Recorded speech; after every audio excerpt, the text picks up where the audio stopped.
يا ترى ازاي نقول لا تسخر مني؟ ما تستهزأش بيا. حاول تكتب بسرعة، معاك 10 ثواني والأخطاء هنقبلها بما إن احنا بنكتب بسرعة.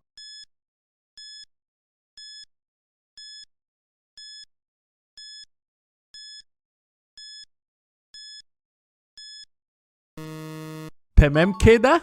Don't mock me. Don't mock me. لا تسخر مني. واللي كتب أي حاجة تانية بديلة مفيش أي مشكلة إطلاقا، احنا بنديكوا معنى، واللي كتب حاجة صح أكيد انت عارف إنها صح.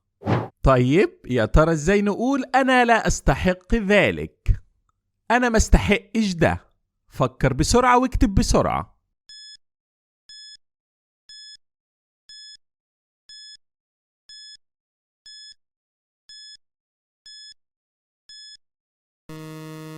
بالظبط كده. I don't deserve it. I don't deserve it. أنا لا أستحق ذلك. I don't deserve it. السؤال اللي بعده، يا ترى ازاي نقول إنها تغار منك؟ هي بتغير منك. فكر واكتب بسرعة.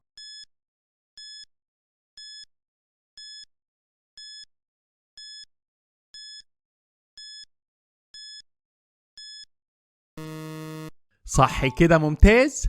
She's jealous of you. She's jealous of you. إنها تغار منك.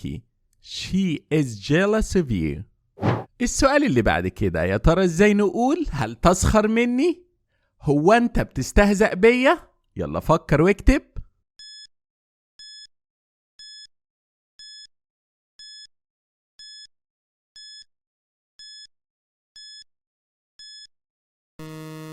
بالظبط كده. Are you mocking me?